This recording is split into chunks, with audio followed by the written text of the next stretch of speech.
gini jadinya gitu. Dari situ apa gue tuh ambil tisu dong nih.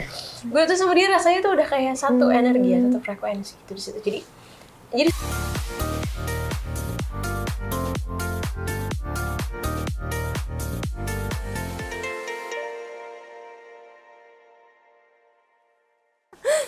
Assalamualaikum warahmatullahi wabarakatuh.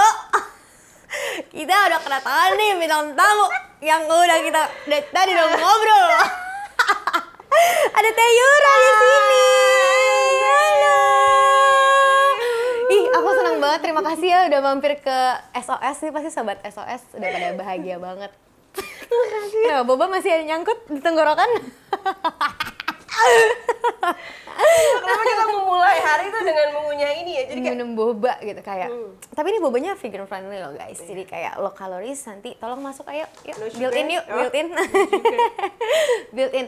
Teh Yura, terima kasih sudah mampir. Kemarin aku sempat ngobrol-ngobrol sama Teh Yura juga di Tonight Show karena Teh Yura jadi bintang tamu di Tonight Show, terus ngebahas tentang album ketiganya Tutur Batin. Terus menarik banget ceritanya. Belum banyak ngebahas bareng sama aku ya Teh ya. Kalau sama Kak Vincent Desa kemarin udah sempat ngebahas sama banyak, Desta Kak. khususnya. Sama Kak Desa ya, karena di podcast juga ya. Iya, di telepon tiba-tiba. Terus si Telepon ya? Desta tuh nelpon aku tuh sumpah agak serem sebenarnya. Kenapa? Jadi suatu siang. Emang dia suka serem? Emang Desa suka serem? Tapi musik gue Kenapa kakak mendeler loh ya? Desta tuh telepon gue dengan nomornya tidak gue kenal. Kebetulan gue lagi habis order sesuatu di online gitu. Jadi kamu kira dia Jadi kemungkinan ini abangnya. abang-abang? Emang kayak abang-abang? Emang? Kali ya. Terus dia tuh nelfon gue, terus gue angkat dong. Terus sebelah gue ada Dona. Terus dia, Yura. Kenapa dia? Abang-abang. Tahu nama gue. Iya kan harusnya namanya Juju ya? Kan gue gak Juju. Jadi kalau misalkan ada orang nanti ngecek, orderan Juju, apakah dia Yura gitu? Ini Teh Yura bukan gitu. Yura. Halo, Yura. Yura kan? Iya, ini siapa? Desta, gitu kata dia. Hah, kenapa kok ke emosi? Iya, ngegas gitu. Lo baru rilis album ya? Gue telepon ya buat podcast gue. Ya oke, jam berapa? Jam 2. Oke, bentar lagi gue telepon lagi ya. Dah. Ditutup kan? Iya. Saya itu Desta. Bohongan kali ngeprank. Desta, saya emang suara Desta gitu, kata Dona gitu. Terus dia nelfon lagi. Halo Yura. Iya, udah beda banget. Emang. Oh, nelfon aku kayak, Zih, lu bangun kan? Iya, nanti abis ini gue telepon lo ya. Kayak di Prambos, gue telepon lo di Prambos ya. Terus. Lembut banget, kok beda sama yang tadi. Ini beda nih. Ya udah, bisa cerita-cerita. Bahas di podcastnya Kak Desta. Emang bener ya, dia tahu nih Teh Yura mau datang Tonight Show, dicolong duluan, diambil di podcastnya dia. Pasti deh dasar. Terus nggak ada aba-aba apapun kan dia, pasti nelfonnya udah tiba-tiba aja. Langsung. Bener-bener. Iya, jadi makanya kemarin aku tuh penasaran karena kan belum sempat ngobrol banyak tentang tutur batin dan aku tuh kepo gitu karena kan kayaknya ini personal banget untuk kakak juga kan. Ya.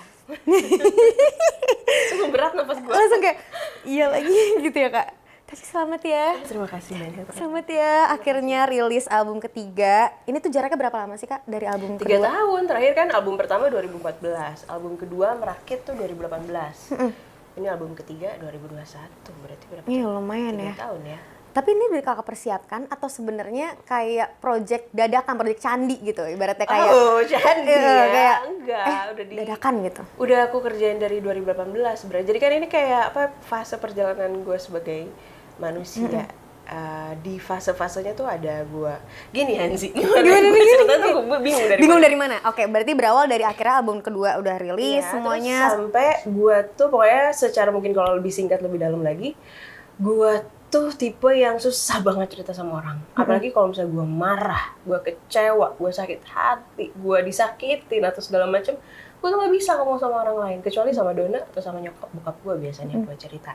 Karena itu kayak my safe place gitu untuk cerita semuanya. Nah sampai akhirnya jadi satu-satunya cara untuk gue mencurahkannya cuma lewat lagu. Jadi ada 11 lagu di album Tutur Batin ini kebanyakan tuh ada amarahnya, ada kecewaannya, perasaan sakitnya gitu sampai ada denialnya gitu. Nah sampai akhirnya semua prosesnya lagunya udah jadi, dari situ gue baru paham, ternyata semua yang gue keluarkan selama ini dari 2018 sampai 2021 itu adalah kayak ada 5 stages of grief gitu. Jadi ada 5 tahapan kita sebagai manusia, itu ternyata ilmu psikologi ya. 5 tahapan kita sebagai manusia kalau mengalami suatu perasaan kesedihan atau rasa sakit atau kehilangan atau ditinggalkan dan lain-lain, kita tuh pasti mengalami 5 fase itu. Iya. Ada kayak fase denial. Dulu tuh gue ngerasa kayak, Itu di usia berapa kakak ngerasa kakak fase denial? ya di antara tahun 2018 sampai 2021. Berarti ya. Sebenarnya 3 tahun ini tuh Dan mencakup banyak hal di hidup Iya, kakak ya? dan baru sadar dan baru Iya, baru menemukannya realize gitu. Baru Berarti realize. sebelum 2018 tuh sebenarnya kakak termasuk yang ya udahlah gitu. Apa enggak juga? Terus kan maksudnya orang-orang tuh juga banyak yang bilang, aduh Yura tuh orangnya kayak lively banget ya, kayaknya happy terus, bawa positive vibes terus dan lain-lain, kayak nggak pernah sedih apa gimana? Semua orang tuh di sosial Kita salaman dulu. Oh, iya, Iya, kita salaman. sering dibilang gitu Sering kan. banget, Kak. Ya tapi mungkin itu dia Orang ya, nggak tahu. gue mengeluarkan sisi darknya gue tuh lewat tulisan, lewat lagu, dan banyaknya tuh di lagu Tutur Batin ini gitu. Gue baru sadar bahwa selama ini gue hidup tuh nggak pernah diajarin caranya memaafkan, ya nggak sih? Iya. Di hidup kita tuh kita nggak pernah diajarin caranya memaafkan. Dulu yang gue rasa enggak, gue nggak sedih, gue nggak sakit hati, gue oke aja orang memperlakukan hal-hal tersebut ke hidup gue rasa udah nggak apa-apa, biarin aja, udah gue maafin. Ternyata hanya di mulut saja. Ternyata gue baru sadar itu ternyata di 2 tahun belakangan ini bahwa itu ternyata cuma di mulut gue doang gitu. Iya. Di hatinya tuh masih ada kecewanya, masih ada Sampai amarahnya. akhirnya gue tuh struggle sama yang namanya hormonal imbalance problem gitu. Gue udah struggling with that udah bertahun-tahun, sampai akhirnya gue udah datang ke berbagai macam dokter. Itu tuh, sorry Kak, aku potong, maksudnya kan teman-teman juga takutnya belum banyak yang tahu. Jadi tuh kenapa kakak bisa ngerasa kalau kakak ada masalah sama hormonnya itu dari mana? Ada kayak gitu-gitu. Iya, juga. terus itu juga salah satunya ada kayak keluar, akhirnya itu selalu muncul, hilang, muncul dalam waktu yang sangat cepat. Dan kayak kenapa ya, gue udah cobain obat dari dalam, dari luar segala macam, tapi kayak nggak sembuh-sembuh. Udah dari gue dari zaman gue SMP, SMA gitu, sampai akhirnya gue rasa gue mau deh, kemarin 2020 gue datang ke salah satu dokter, guru juga dari India, ada namanya Dokter Sujata. Itu di sini tapi? Itu di Bali. Oh, oke. Terus gue juga kayak emang lagi ada fase-fase dalam hidup gue yang ketemu sama banyak hal yang berat, bikin drop dan segala macam. Gue datang ke dokter itu tuh cuman untuk kayak gue mau konsultasi tentang hormonal imbalance problem gue. Gue pengen tahu sebenarnya kenapa sih, gue kayak pengen coba mengobati dari dalam gitu. Ternyata waktu gue datang ke sana, gue tuh direkomendasikan untuk retreat gitu di sana. Jadi kayak 7 hari gue stay di sana tanpa sosial media, tanpa handphone. Gue stay di sana, terus detox. Jadi makanan gue dijaga, jam bangun tidur dijaga, segala macam dijaga. Sampai akhirnya ada satu momen, dia tuh orang India gitu, psikolog juga kebetulan. Terus akhirnya gue ada satu treatment namanya kayak Theta Healing gitu, ketika masuk kalau mau sadar dan jadi cari apa gitu. Ternyata pas ketemu salah satunya adalah itu maaf Kak, itu setelah hari keberapa tuh ada metode itu? Itu tuh hari ke-3. Jadi kayak meditasi gitu sebenarnya. Kalau meditasi ya setiap hari. Setiap hari. Meditasi, tapi ini yoga, ada dan momen itu lain-lain. tadi tuh yang hari ketiga itu, dan itu baru kebuka semuanya itu di situ. Iya, di hari ketiga Theta Healing dan segala macam. Terus dia juga nanya-nanya cerita apa problemnya dan lain-lain. Gue problemnya ya cuma hormonal imbalance problem aja gitu. Terus pas masuk ke alam bawah sadar, ternyata akar dari semua yang gue alami itu adalah, salah satunya adalah gue belum memaafkan hal-hal pahit atau hal-hal yang menyakitkan yang terjadi di dalam hidup gue di masa lalu gitu. Jadi katanya gue tuh selama ini terlalu mungkin nggak tahu sama apa enggak, cuman katanya Yura itu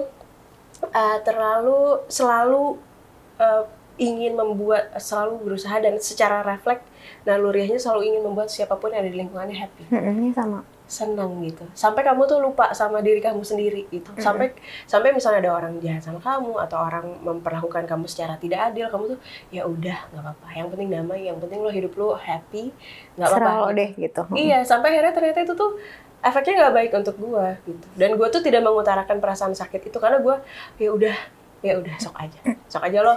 Yang penting niat gue lurus, gue nggak mau nyakitin lo nggak apa-apa nyakitin gue, tapi ya udah nggak apa-apa, yang penting lo happy gitu. Gitu itu ternyata salah. Ternyata itu tuh jadi sampah batin di hidup gue gitu. Berarti saran dari dia untuk biar nggak seperti itu tuh apa, Kak? Nah, itu salah satunya mengeluarkan dengan tulisan dan lain-lain. Nah, Iya, itu struggle makanya itu banyak ternyata salah satu yang belum ternyata gue maafkan dari dulu adalah waktu gue SMA apa segala macem ya, Anzi. Jadi gue tuh pernah ada di satu momen bertemu dengan gitu. Gue tuh diajak untuk bawa, oh iya Yura tuh suaranya bagus gitu. Suaranya bagus, bikin lagu bagus banget. Berarti Kakak tuh udah nulis lagu tuh dari SMA? Dari SMA. Oke. Bagus banget, cuman sayang badannya pendek. Terus mukanya kurang bule.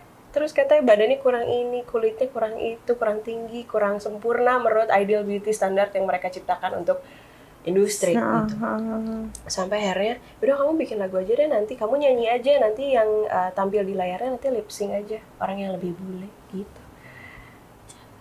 Sampai akhirnya aku tuh diajak untuk mengaudisi orang-orang yang akan nyanyiin lagu kamu gitu. Iya, lip syncin suara gue. Iya, maksudnya kayak nyanyiin suara kamu, bukan cuma lagu kamu, suara kamu. Iya, untuk itu tuh ada di momen itu yang kayak kenapa ya dengan gue rasa saat itu adalah gue udah terlahir yang terbaik sama yang Tuhan kasih gitu. Tapi ternyata nggak bisa kali jadi penyanyi dengan gestur tubuh kayak gue gitu. Karena gue pendek katanya gitu. Gue kurang tinggi semampai apa segala macam. Sampai akhirnya untungnya gue ada di support system keluarga yang sangat suportif. Mamaku bilang bahwa jadi perempuan tuh harus stand out, kita harus speak up dengan apapun yang ada. Kita udah jangan mau digituin Neng gitu, jangan mau. Pokoknya kita sebagai perempuan tuh harus bisa menentukan pilihan yang terbaik untuk diri kita sendiri. Kita bisa bikin jalan kita sendiri, Neng gitu kata mamaku gitu. Dulu aku kayak masih. Dan kakak masih SMA kan berarti itu? Iya masih SMA tuh kayak kita tuh momen-momen yang masih nggak tahu, masih nyari jati diri juga, digituin tuh pressure banget sih Kak. Makanya ada judul lagu di Tutur Batin tuh ada kayak kau yang kesana kemari, kau anggap aku tak cukup.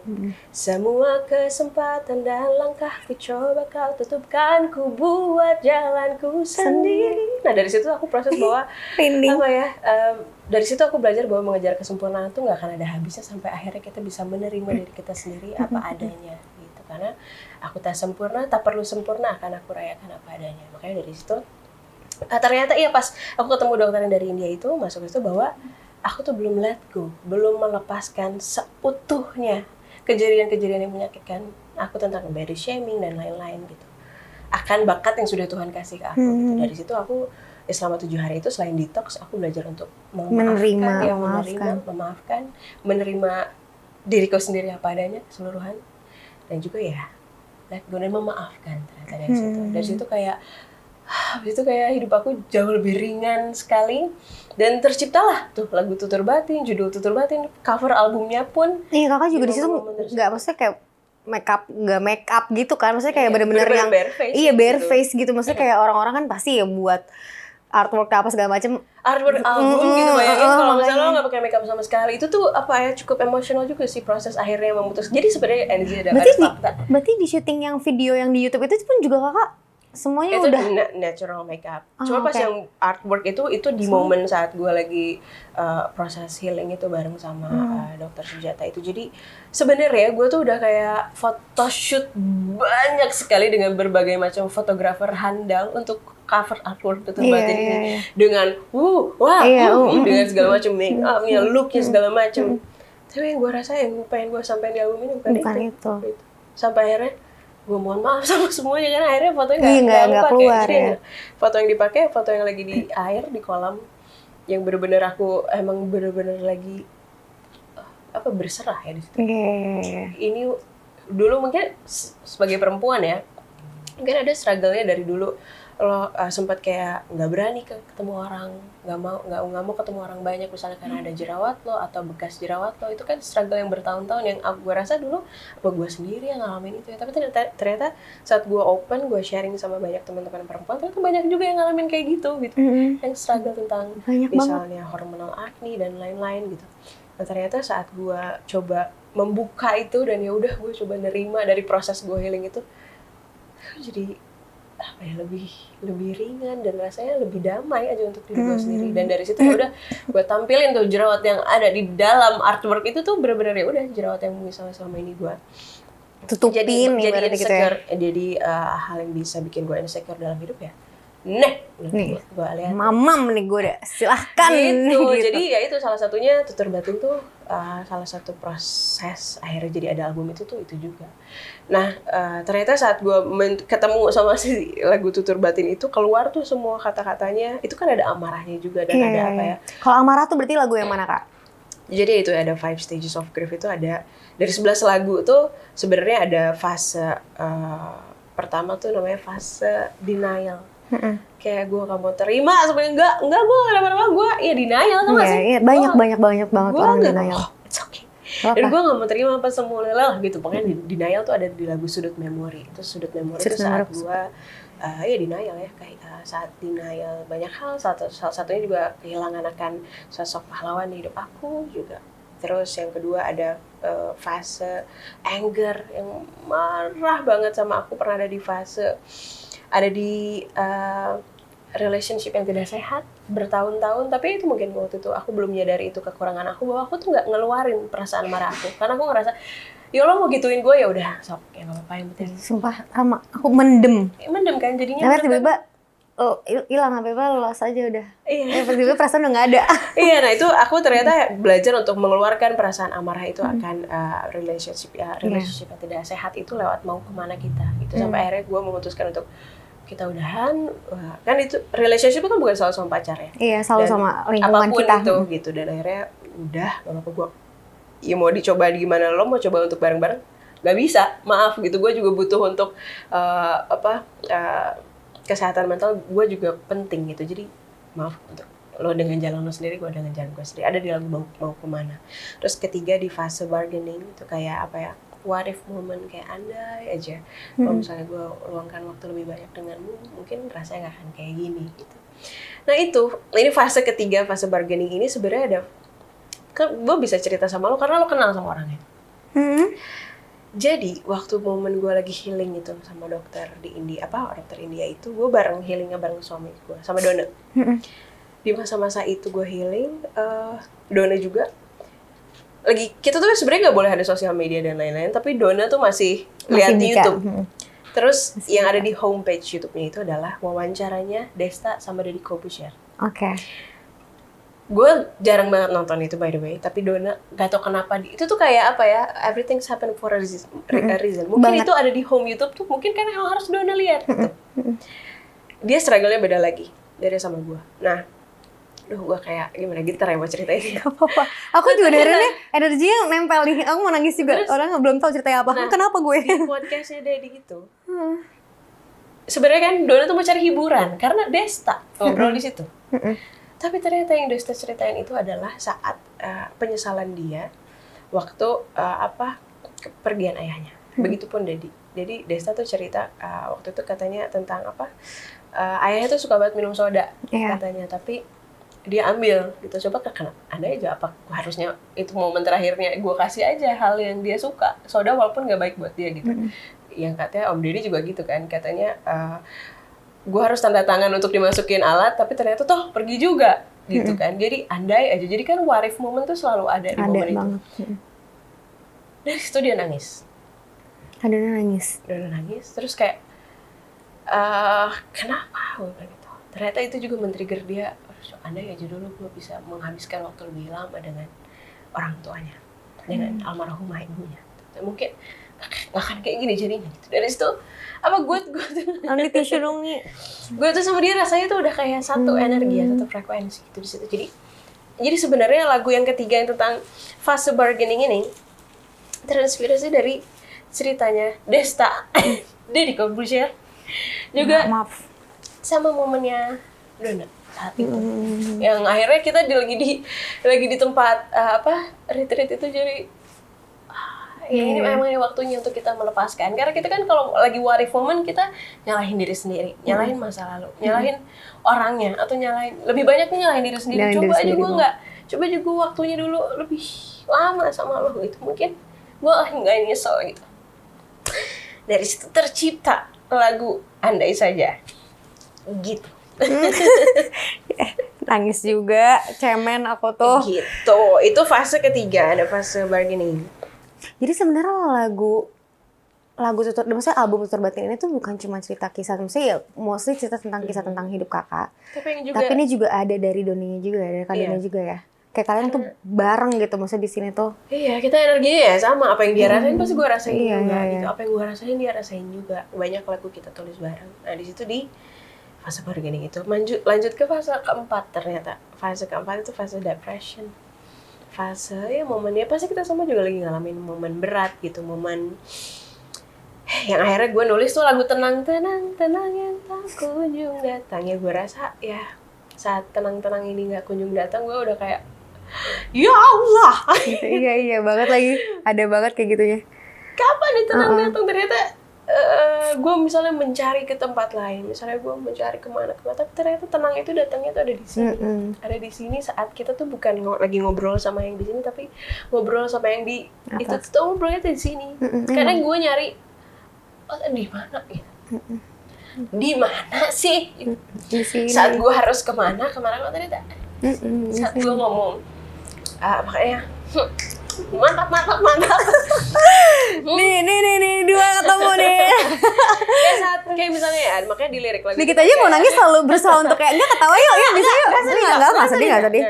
Enggak ingusan, gue enggak tiba-tiba ingusan, enggak ada air mata. Makanya ada kayak dialog dini hari kepada diriku sendiri itu bukan hanya ngomong sama pikiran gue, tapi kan saat kita berdoa sesungguh-sungguhnya ingin mengutarakan tutur batin kita yang dalam-dalamnya. Saat kita udah berfokus center tuh kita bisa komunikasi langsung tuh saat biasanya malam hari. Jadi ya itu lagu gue tercipta saat di momen kayak gitu. Makanya kenapa di lagu tenang atau artwork tutur batin juga gue memasukkan elemen air di dalam. Jadi gue terkulai dalam air gitu karena air itu tuh sebenarnya menggambarkan air mata saat di malam hari. Karena gue nggak tahu lagi mesti gimana ngeluarin emosi gue kecuali nangis sendirian. Atau biasanya di toilet. Iya, kita sama.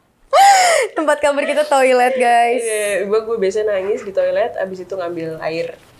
Dan akhirnya nangis curhat. Makanya kan kita kalau di Islam kalau lagi marah disuruh wudhu.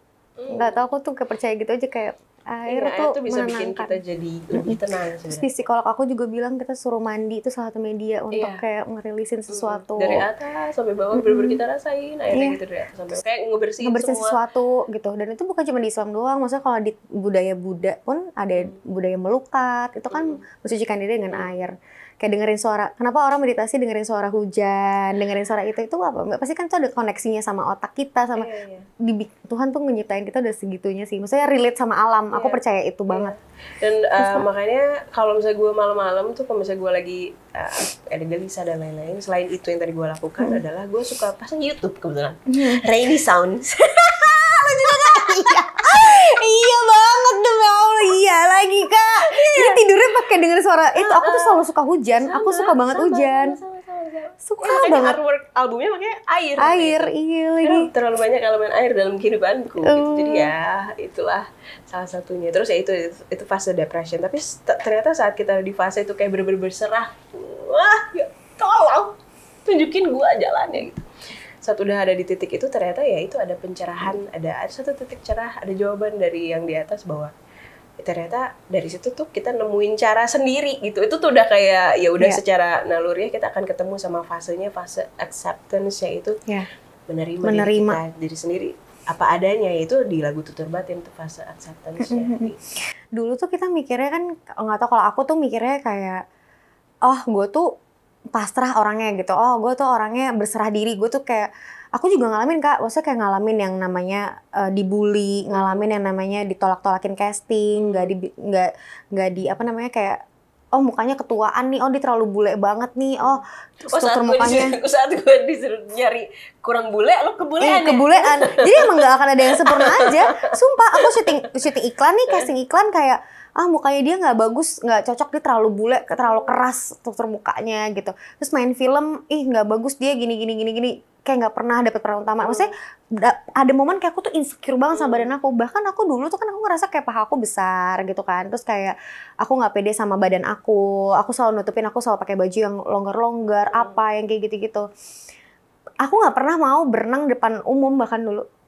Karena kayak aku nggak pede. Jadi kayak untuk orang terdekat aku gitu ya, ada momen aku ngerasa kayak kalau misalnya aku berenang nih, naik ke atas kolam renang, temanku tuh udah standby untuk ngandukin aku gitu. Karena aku nggak pede dan aku nggak suka badan aku dilihat orang apa gitu-gitu.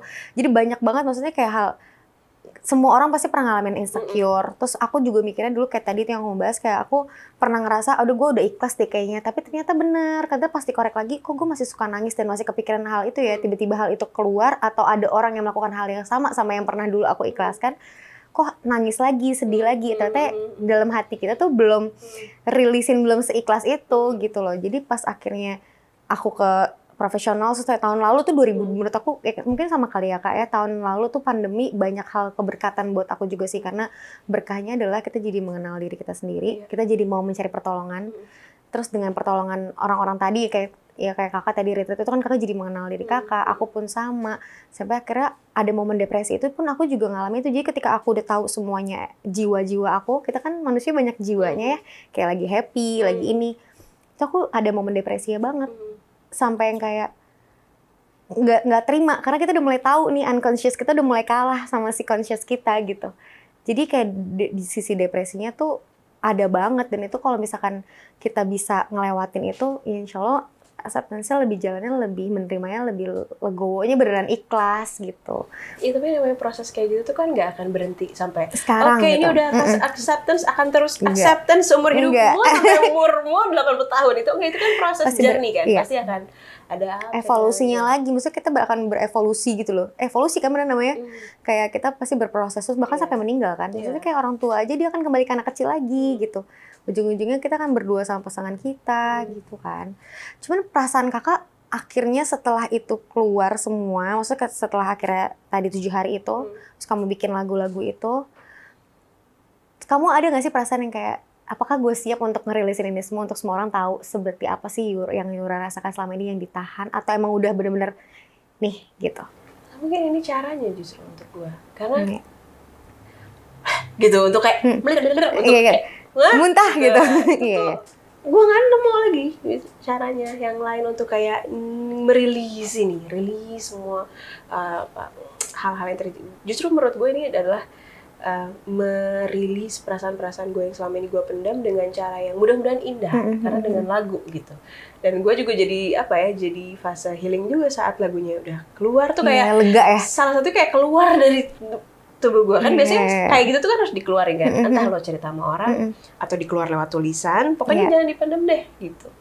Nah ini cara gue ya, asalnya nulis sampai kayak rilisin. Tapi yang awalnya gue ngerasa kayak sendirian karena selama ini gue nggak cerita, tapi saat gue rilis lagunya ternyata kok semua orang ngerasain sama ya. Juga. Jadi gue nggak ngerasa sendirian dari situ. Gue ngerasa semua orang tuh punya. Nah kan tadi cerita sama aku juga kalau misalkan kadang itu kayak tempat curahan hati Kakak banget lah gitu. Maksudnya kayak dia yang paling ngertiin kamu banget. Terus jadi support system kamu banget lah untuk di hidup kamu, proses hidup kamu berapa tahun ke belakang. Aku tuh juga pengen tahu deh, maksudnya awal kamu kenal Kak Doni itu gimana sampai akhirnya kamu mau jatuh cinta nih sama orang ini. Coba deh. Cerita ini gue tuh awalnya ketemunya 2012. Ini sebenarnya agak unik ya proses pertemuan gue, karena waktu itu gue sempat siaran di salah satu radio di Bandung. Gue jadi penyiar, terus dia jadi penyiar tamu.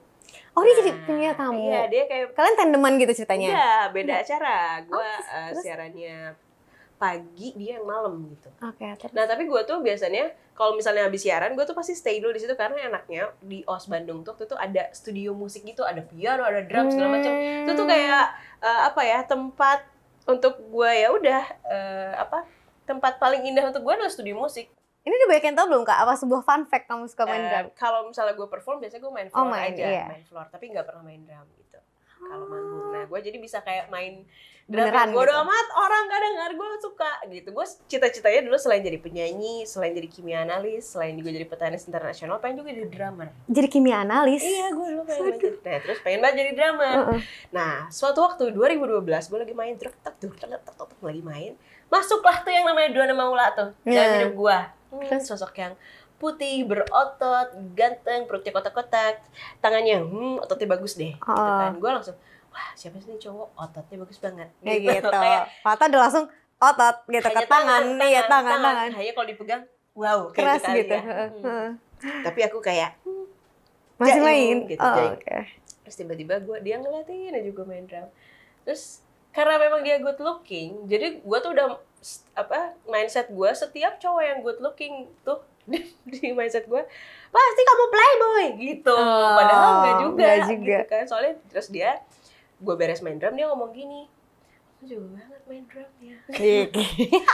Aku tuh dari dulu terus aku tuh dari dulu pengen banget deh punya istri yang jago main drum kayak kamu. Oh, dia ngomong gitu, itu hari pertama ketemu? Iya. Waduh. Conversation pertama kita. Conversation pertama? Lo kira itu gombal nggak? Iya. Tuh kan? Iya kak. Karena gila, misalkan gue lagi main piano kayak, tiba-tiba kayak, kamu bagus banget main pianonya. Aku pengen banget punya istri yang juga main piano kayak kamu. Gue langsung kayak, gombalin gue gitu pasti kan mikirin. Matanya jodoh guys. Terus reaksi kamu gimana? Gombal. Nah dari situ gue takut. Gue tuh paling cepet untuk membentengi diri. Kalau gue ngerasa kayaknya enggak lagi gitu. Apa lo? Gue malah dalam hati gue. Iya. Gue langsung benteng. Gue cepet banget ngebentengin diri. Takut disakitin. Sama, kan? Langsung bentengin aja deh. Gitu. Nggak mau gitu. Nah tapi dalam selang waktu beberapa waktu yang sama, beberapa bulan yang lalu gue sempat dideketin juga sama seseorang gitu. Nah cara gue membentengi diri dari dia adalah gue bawa cowok yang waktu itu lagi deketin gue. Iya. Gitu. Terus ajak aja dia ngejemput gue gitu. Terus jadi kadang-kadang ngeliat dong. Nah besokan harinya itu kan kayak akuarium gitu kan. Jadi kalau gue lewat tuh semua orang akan ngeliat. Nyatin. Gitu. Terus gue pulang dulu ya. Terus gue bawa kasih cowok tanda ini. bahwa sorry gue udah sama yang ini. Oh jangan berani-berani loh deketin gue. Iya. Gitu. Cari tuh drama-drama lain, gitu. Gue jadilah sama yang ini. Oh akhirnya kamu pacaran tuh sama ini? Sama yang. Ya maksudnya sama yang waktu itu. Sempat gue bawa. Terus nggak tahu ya singkat cerita dan lain-lainnya ternyata gue udahan sama yang ini. Gue udahan juga. Oh ya fun fact-nya adalah gue tuh sama dia tuh sering cerita. Dia sering cerita karena pertemanan kita di situ juga. Jadi kalau dia curhat ke gue juga curhat ke dia. Tapi gue nggak pernah ada feeling intensi atau dia tuh nggak deketin gue, enggak. Karena ya dia bawa ini nyaman itu, sesantai terus itu. Terus gue juga Gemini, mungkin friendly dan open gitu. Jadi mungkin ngerasa kasih Gemini ya. Banyak orang yang ngerasa gue tuh kasih harapan sama orang lain, tapi padahal gue tuh nggak kasih harapan. Gue tuh emang friendly aja. Ini kata-kata semua Gemini. Ya gue jadi diri gue aja. Gue open, gue mau nanya, lo mau ngajak ngobrol gue jawab. Lo mau curhat, gue dengerin. Iya, gitu kalau kan. kamu berharap ya salah kamu. Itu menurut Gemini. Menurut yang lain enggak. Gitu, sampai akhirnya gue tuh sering banget juga kerja sama dia bareng. Dia tim kreatif juga by the way gitu. Jadi dari album pertama, lagu berawal dari tatap, single pertama Itu kadang-kadang juga masuk, maksudnya iya kayak gue selalu kayak ini lagu ini gimana ya, bagus nggak, dia yang ini harus masuk bagus gitu. Jadi dia tuh udah terlibat sama gue tuh secara nggak langsung dari album pertama, dari 2014 tuh udah kasih ide-ide kreatif dan lain-lain untuk gue suka tektokan sama dia, nyambung gitu. Frekuensinya tuh nyambung gitu. Tapi belum ada tuh kakak sedikit aja kayak lucu nih gitu, enggak sama sekali. Karena gue udah ngebentengin dari hari pertama gitu. Gara-gara drummer itu secara tidak sadar gue membentengi diri sampai akhirnya gue udah kayak putus dan lain-lain. Ya biasa, gue tuh mohon doa tuh pasti sama orang tua ya. Gue selalu percaya kunci kesuksesan gue tuh mungkin enggak sampai detik ini gue bisa ada di titik ini, gue rasa pasti doanya mama sama bapak. Iya betul. Sampai akhirnya gue kan anaknya nggak soleh-soleh amat ya, wah jauh dari soleha, jauh banget. Tapi saat kayak aku lagi ada kayak ya Allah, di mana jodoh aku, gitu kan. Iya banget lagi. Gue pernah ada di fase-fase yaitu relationship yang tidak sehat dan lain-lain. Gue nggak tahu apa jawabannya. Mama, aku mau umroh. Terus semua keluarga gue, Astagfirullah, gue bilang, alhamdulillah. Ada hidayah dari mana nih anak mau umroh? Gitu tiba-tiba gitu. Gue tau mama, aku lagi mau cari jawaban kemana. Aku mau umroh gitu. Tapi umrohnya sama mama sama bapak gitu. Ya udah aku ajak lah mamaku sama bapakku di sana. Ini tahun berapa berarti? 2017. Berarti kakak udah ngeluarin album nih? Udah 2017 nih? Ya, ini 2017. Terus? Gue masih keep in touch sama Donna, tapi kayak ya, rekan kerja aja. Rekan kerja dan sahabat dan teman aja gitu. Nggak pernah ada terbersit kalau misalnya dia itu adalah jodoh gitu. Sampai akhirnya gue tuh kalau mau umroh, gue tuh selalu nulis detail per detail apa yang gue ingin, doanya. Sampai gue kirim WhatsApp sama mama. Ada gue bikin grup bertiga. Mama nanti pas lagi sholat di sana doain ini poin-poinnya diucapkan ya ma. Iya Gitu. sumpah iya banget lagi. Gitu didoain, salah satunya adalah tolong pertemukan Yura dengan jodohnya. Gitu.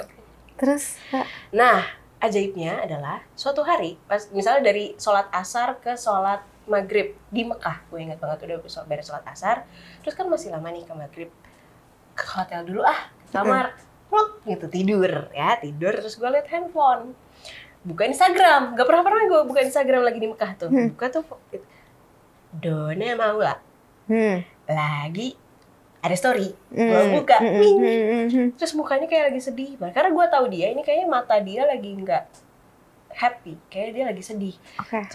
Terus gue chat duluan, are you okay? Gitu. Terus ya nanti cerita gitu.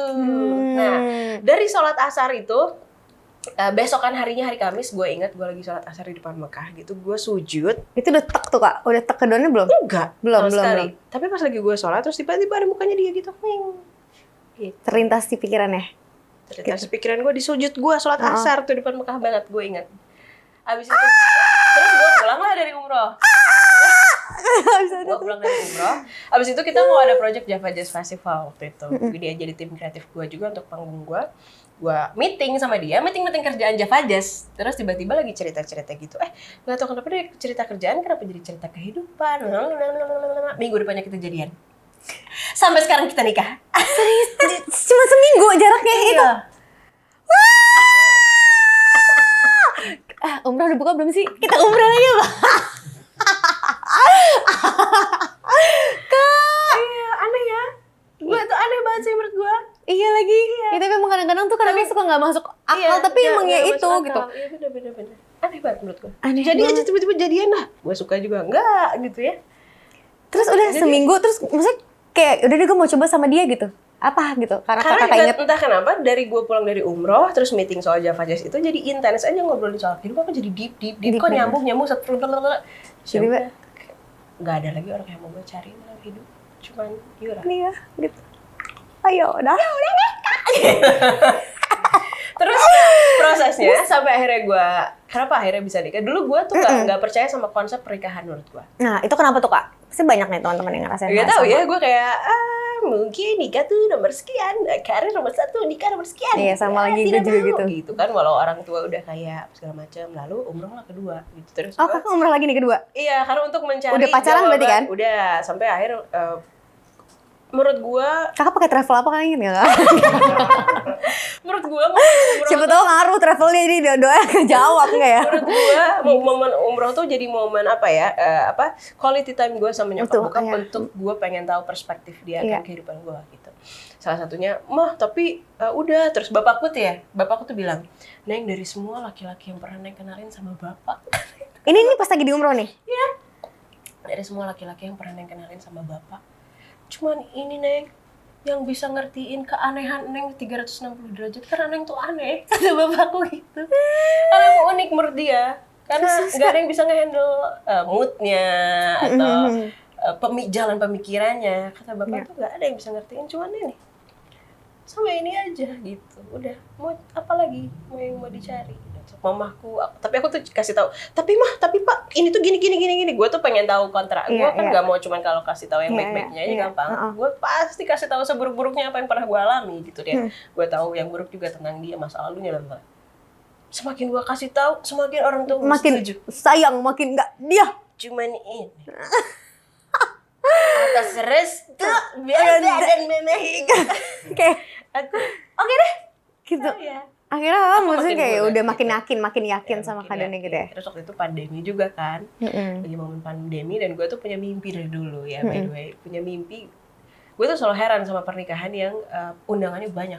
500, 1.500, yang gue kadang-kadang nangis deh gue, gak bisa. Ya bingung, ya gue ngerasa kayak nggak hikmat untuk yang nikahnya gitu. Gak tau, gue nggak bisa menikmati momen pernikahan yang ribuan gitu. Jadi gue dari dulu mimpinya tuh pengennya ya udah cuma 100 orang aja datang dan intim, dan momen yang gue bisa ngelihat semua ekspresi yang datang di orang-orang terdekat kita, orang-orang terdekat pasangan kita yang happy-nya tuh bener-bener happy tulus gitu loh. Gimana sih yang kita kenal gitu. Nah, akhirnya ya udah 2020 kemarin. Gitu. Terus keadaannya gimana? Tahu kan? Maksudnya dia tahu dong Kaget, pasti kamu yang tadinya nggak mau nikah, yang punya perspektif sendiri. Pasti kamu orangnya juga pasti punya pemikiran panjang untuk mutusin kayak gue nggak mau nikah karena gini gitu kan. Tiba-tiba Kaget. kayak, oke, Karena ayo. itu perjalanan hidup aja insting kali ya, kayak ini waktunya. Itu nggak ada yang tahu, kayak misal lo jodoh gua Nggak sama dia bisa. itu kan nggak bisa Nggak bisa dijelasin pakai dijelasin. kata-kata ya. Mau aja gitu. Ya udah itu ceritanya.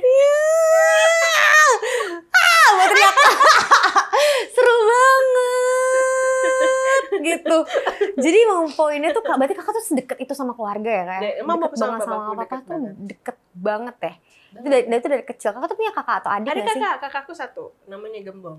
Namanya Gembong. Iya, kayaknya Gembong tuh ngefans banget sama lo. Jadi kok kalau guys, by the way, kalau misalnya gue ngeliat postingan NZ, kapanpun itu dia posting di feednya, kakakku jadi likers nomor 1. Saksi kak. @Farinurhayat. Ya. Setiap NZ posting, karena biasanya kan kalau posting-posting tuh kelihatan likersnya tuh beda-beda tiap NZ. Coba handphone aku, Farinurhayat, aku Farinurhayat. follow kali kak. Wah, dia Tiba-tiba seneng ya? banget, ya. Ini tuh yang akhirnya pacaran sama kakaknya Kak Mario Ya. Gimana itu? Iya. Coba Kakaknya kak, aku adik keluarga. tiba-tiba kayak follow aja gitu. Siapa kak? Namanya aduh makasih banget loh. Nurhayat, @Farinurhayat. Ferry Nurhayat. Nurhayat. Gue tuh banyak terinspirasi, gue pengen jadi musisi gara-gara ngeliat dia. Oh, gitu kak. Iya. Berarti- Dia jago main piano, gitar jago, semua jago deh dia soal musik. Bapak nih. Ada aku follow.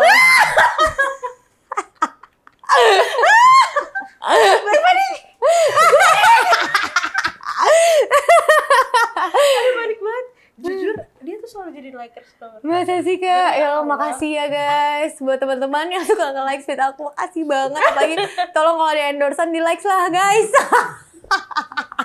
Jadi gue tuh manggil dia Kakang, dia manggil gue Neng. Jadi kita cuma 2 bersaudara. Gitu. Terus dan sama kakang ini deket banget nggak? Enggak terlalu Karena dekat. cowok juga Karena kali ya, cowok Kak, ya? juga. Terus dia tuh jaim banget. Oh, Terus gue gitu? juga jaim lagi sama dia. Oh gitu? Iya, gue tuh baru bilang kalau gue sayang sama dia tuh baru kemarin aja, kemarin. Gue bilang, gue sayang sama Kakang. Tapi enggak, karena gue nggak bisa ngomong kayak gitu. Tapi gue ngomong kayak gitu tuh pas lagi di atas konser, lagi ditonton ribuan orang. Terus, ini kayak waktunya gue mengutarakan perasaan gue. Malu gitu ya, saking sayangnya gue sama dia ya, gue beraniin diri untuk ngomong di depan ribuan orang. Tapi kalau berdua gini gue nggak mungkin berani. Sumpah tapi iya sih. Nggak tahu ya emang ada orang-orang yang mungkin gini ya kali kak, kayak kakak kan suka susah untuk mengekspresikan atau ngungkapin rasa marah, rasa sedih apa. Tapi kalau rasa cinta tuh kakak bisa nggak ngungkapin? Soalnya aku itu nggak bisa. Nggak bisa juga lagi. Gue tuh Gua kalau misalkan geli. ngomong kayak kakak sayang deh sama Casey misalkan gitu, atau nggak Iya, bercanda. gitu aja, Tapi kalau gitu ya. ngomong gitu sayang deh, apa kak kakak sayang sama aku? Iya sayang. Tapi cool gitu kayak nggak mau yang aku sayang banget. Aku bisa lewat chat, nggak bisa gue tuh. Iya, sama. Aku Iya juga. kan? Iya. Ya Jadi ampun. aku beraninya pas lagi di atas panggung deh, biar gue nggak malu sendirian gitu untuk ngutarin. Yang paling sedih tuh pas lagi siraman. Iya itu makanya tadi itu gimana? Siraman. Lo tau kan kakak gue tuh Jaime, semua teman-temannya tahu banget deh. Dia tuh sayang sama orang lain, sama teman-temannya, bisa kayak akrab banget ngobrol. Tapi sama gue tuh enggak gitu, karena kata kakakku, wah, ini sebenarnya ceritanya sedih tapi gue ceritain versi happy-nya. Versi happy ya. Karena nggak ada lagi orang yang bisa jagain menjaga dia ke gua. Semua orang bisa ngasih puja-puji untuk Neng. Semua, untuk Neng ya. Semua orang bisa mengutarakan, suka. Tapi yang kritik paling baik dan membangun hanya dari gua. Karena gua tuh terlahir di keluarga yang nyokap bokap gua tuh keluarga yang sangat damai dan tidak pernah ada ribut sama sekali gitu loh. Jadi kayak hal nggak pernah marah sama gua. Sekecil apapun marah Sampai nyokap sekarang bokap nih. nggak pernah. Padahal Soalnya tuh gue kita pacaran butuh beda ya. agama dulu pernah kayak Pernah ya? jangan, tapi nggak pernah dibilang dilarang, jangan kayak, tapi menurut bapak tuh gini, nah keputusannya Neng gitu. Jadi nggak pernah ngelarang sama sekali. Jadi mungkin itu ya kakak gue tuh kayak siapa lagi nih, orang tua kita aja nggak pernah marahin kita gitu. Jadi kakak aja deh yang jadi Penjaga, tameng gitu untuk Neng gitu. Jadi sampai pas lagi acara siraman tuh. Waktu ya acara siraman tuh Mumbai. aduh, sakral ya, itu acara paling sakral yang pernah gue alami seumur hidup gitu. Nangis nggak tuh si kakak? Nah kan dia tuh badannya tuh gede, jambrongan, namanya Gembong, rambutnya gitu kan, kakinya berbulu semua gitu. Oh, semua orang tuh takut sama dia. Oh gitu. Takut. Halo Kak. Udah di Kamu follow. nge-like follow aku ya? Like foto aku ya? Sampai akhirnya pas lagi siraman kan kayak ucapin. Iya, Nah, kayak ya, ngebacain kayak apa kata-kata ya, gitu kan. Gue tahu banget. Itu kakak ngetik sendiri, maksudnya bikin sendiri nggak Bikin sih? sendiri, Oh, ya, gue terus? ucapkan, gue minta izin karena Iya, gue ke lebih Kakang. dulu nih kan dari Kakang. Terima kasih untuk bimbingannya. Nangis lah tuh kan. Kakak nangis tuh. Ya kan pasti ya, dia tuh Iya. udah, semua orang tuh di situ tahu Kang, Kakang harus tahu. Semua orang di situ tahu Kakang tuh menahan nangis karena pasti nggak mau kan. Sampai akhirnya momen lucu banget. Kenapa? Lucu tapi pas udah di situ sih nangis banget terus. Ya Kakang sok sampein kan yang bilang apa? Nah, nggak bisa ngomong ya. Kakang mengizinkan gitu kan, mengizinkan ceritanya tapi kan mengizinkan terus kayak dia udah mau nangis. Udah. Kan Ini kalau ini belum nangis nih dia. Belum. Belum. Kayaknya kan makanya dia berhenti ngomongnya tuh supaya kalau dia terusin dia pasti keluar. Nangis, Makanya dia ah. diem. Nyokap gua, Kenapa? dia lagi nahan nangisnya. Diusap lah punggungnya. Iya. Pecah. Terus dia diusap lah punggungnya sama nyokap gua kan. Diusap terus refleks lah kakak gua pasti kalau diusap ya pasti nangis gak sih? Nangis kan? Terus makanya dia langsung kayak, jangan usap punggung kakak. Terus abis itu dia benar-benar ngomong gitu. Iya, di mic. Jangan usap punggung kakak, kata-kata gitu. Orang yang lagi nangis kayak, Sebenarnya tadi ya kita bisa kasih lihat ini dia profil Kakang.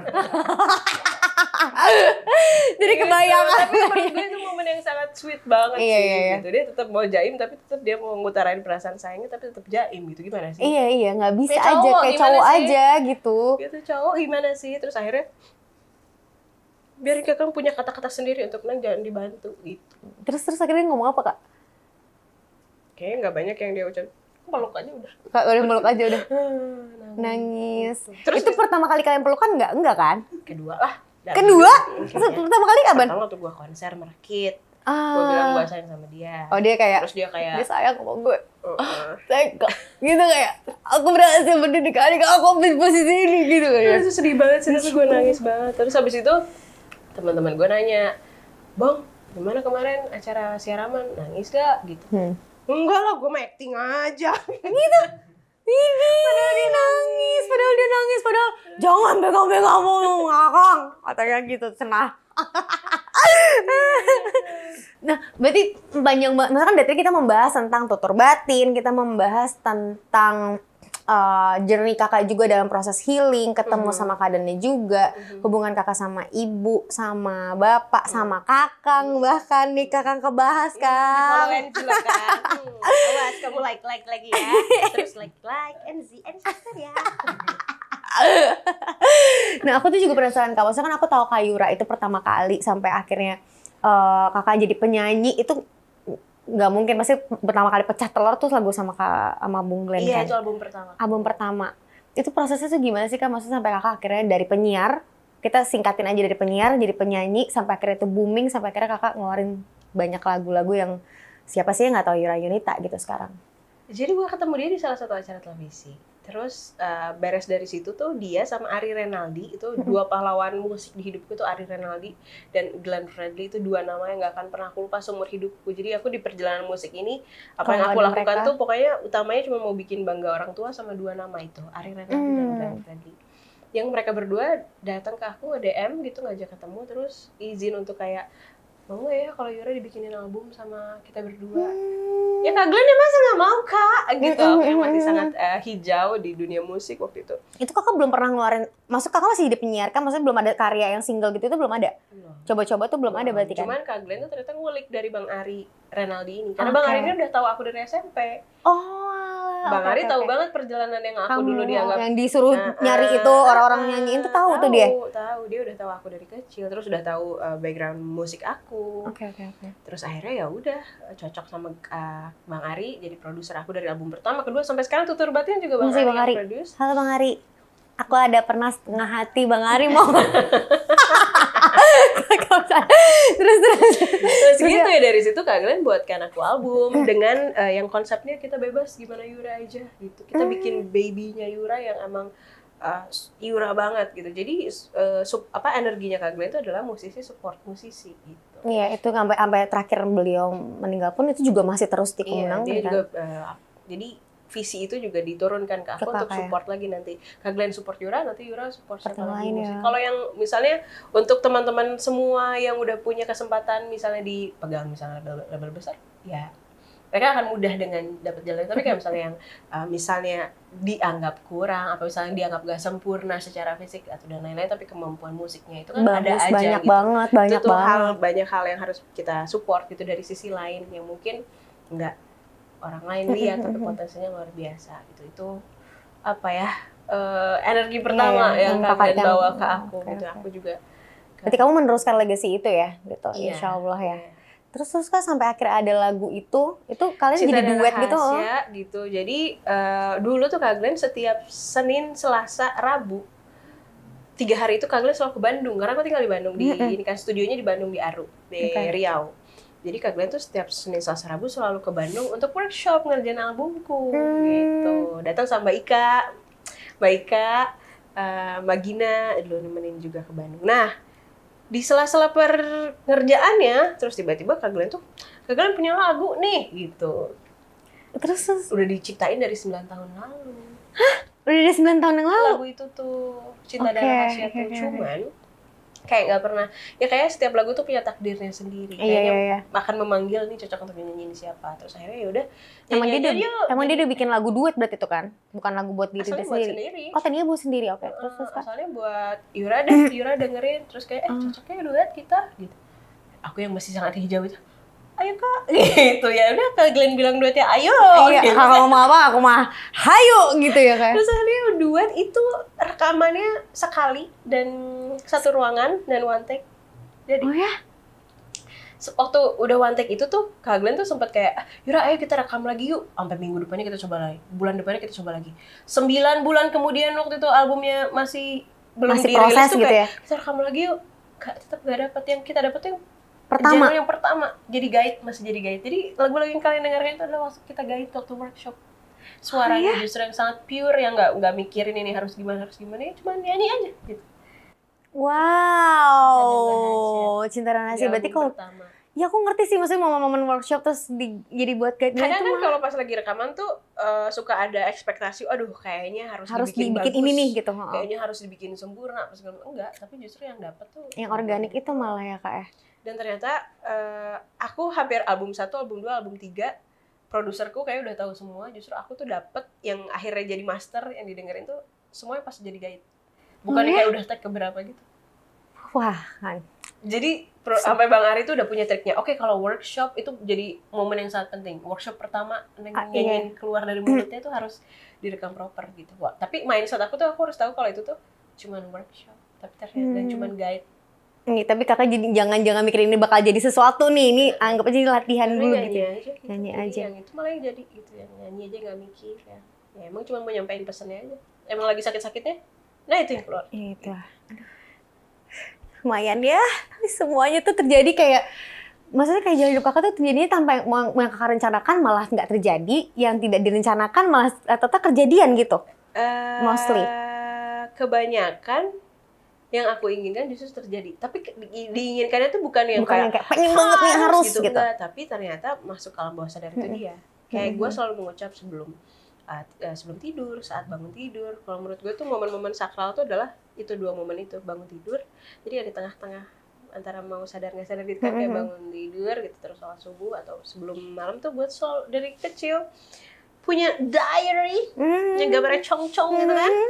Gue tulis aku mau ini sampai alhamdulillah sampai sekarang udah kejadian tuh poin-poinnya emang yang pernah aku tulis tanpa aku sadari. Mungkin gue udah lupa dulu gue pernah nulis itu. Salah satunya juga yang kayak ketemu sama Kak Glenn juga dulu waktu SD gue sempat jelas gue nulis nanti aku ingin melihat mata lo, gue bukan pengen nyanyi, gue nulisnya ingin melihat mata Glenn Fredly gitu. Ternyata gue dikasih banyak sekali sudut pandangnya dia dalam hidup. Bukan cuma dikasih sudut pandangnya. Gitu. Wow. Jadi penting menurut aku kalau misalnya memang mau sesuatu, walaupun lo bisa kayak tulis aja. Iya, Karena udah manifesting kalau- namanya kan kita, manifesting tanpa sadar gitu kan. Kayak Dona kan dari awal ketemu, lo jadi istri gue. Jadi tuh. Aku tuh sering banget soalnya ngomong dalam bawah sadar aku gitu ya, kayak John Mayer cintai aku gitu. Tapi kayaknya itu lebih ke halusinasi ya. Kayak Allah kayaknya gak akan ngasih izin deh Kak. Siapa tahu mungkin ya. Masa sih? Ya semoga Story-nya gitu. John Mayer mau alaf kali ya. Ya, misalkan kakak bisa ngomong sama Yura umur 21 tahun mungkin, atau Yura umur 17 tahun mungkin yang nggak tahu. Tapi ya waktu pas healing juga pasti ketemu sama lo momen Iya, kecil. momen banyak banget. Aku soalnya nggak tahu, orang-orang sering banget bahas inner child. Gue pertama-tama ketawa-ketawa, tapi ternyata emang afirmasi. Kalau aku ya Kak, aku insecure banget. Jadi sesimpel, aku udah mulai berkurang banget insecure-nya ketika aku ngomong sama diri aku sendiri kayak, Enzi terima kasih ya. Ternyata aku jarang banget ngomong makasih sama diri aku sendiri. Aku ngomong makasih ke orang mulu, aku nggak ngomong makasih sama diriku sendiri. Ya, itu salah satunya. Mengucapkan, apalagi kalau misalnya momen yang masuk ke alam itu kan, saat kita ketemu sama Yura umur 5 tahun. Di momen dia di ruangan ada piano, lampunya warna oranye, dan gue melihat dia yang sangat polos. Mungkin dia dengan ketakutannya dia di masa lalu, tapi gue di posisi ini ternyata gue bisa dikuatkan karena dia yang di umur 5 tahun. Gue akan meluk dia dengan hangat sekencang-kencangnya, dan gue ucapkan terima kasih karena lo udah karena Yura yang umur 5 tahun ini menguatkan gue, membuat gue jadi lebih kuat, lebih apa ya, lebih baik dari versi Yura yang sebelumnya. Itu mengucapkan terima kasih karena dia udah membuat aku jadi sekuat sekarang gitu. Jadi sebenarnya emang terima kasih tuh penting banget. Makanya kayak kalau aku setiap aku ulang tahun, kan aku pasti ada dapet nanti aku cerita sama kakak kayak ada birthday blues, terus aku selalu naruh foto masa kecil aku. Kayak bahkan sekarang profile picture Instagram aku foto aku masa kecil, karena aku sekarang baru sadar aku sebangga itu sama aku kecil. Kayak mungkin Enzi kecil nggak mendapatkan kasih sayang penuh dari orang-orang sekitarnya, dan aku masih ngerasa Enzi kecil itu mungkin Yura kecil tuh juga ada di jiwa kita. Dia masih ada dan kapanpun kita mau berterima kasih sama dia kayak atas segala masalah yang pernah dilaluinnya tuh kayak lumayan menguatkan kita sekarang gitu loh, lumayan meriliskan. Jadi mungkin hal-hal yang kayak gini bisa kalian terapin juga gitu loh. Terus kayak goals kakak, terakhir Kak, goals kakak, langsung memeluk diri sendiri. Goals kakak ke depannya gitu. Goals aku adalah menunggu Enzi mengeluarkan lagu upbeat. Goals aku untuk Enzi, lagu upbeat untuk Enzi. Aku tiba-tiba nyanyi dangdut gimana, kata lagu rock gitu tiba-tiba gue gimana? Mungkin belum waktunya sekarang kali ya. Kalau aku sih kalau ku pandang dari kebintang nan jauh di sana gitu loh. Goals aku jarang sih ingin mengucapkan goals aku ke banyak orang, tapi mungkin goals paling terdekat adalah mungkin teman-teman yang di sini lagi nonton bisa sekarang abis ini kan YouTube Enzi nih, bisa langsung buka YouTube Yura Yunita untuk nonton pertunjukan full album virtual concert, pertunjukan tutur batin. Di situ teman-teman akan merasakan journey dari 11 lagu yang aku tulis, dari fase-fase aku dulu sebagai manusia yang melalui yang tadi kita udah bahas, itu divisualisasikan lah di konser kakak itu. Pertunjukan tutur batin full album virtual concert. Yeay! Jangan lupa ya teman-teman nonton semuanya, tinggal buka aja di akun YouTube-nya Kak Yura Yunita. Terima kasih Kak Yura, terima kasih sudah datang ke sini. Aku seneng banget ngobrol. Udah follow kakakku ya. Terima kasih ya. Nanti kita akan ngobrol-ngobrol lagi sama bintang tamu yang lainnya yang seru-seru juga yang menginspirasi. Bye bye guys.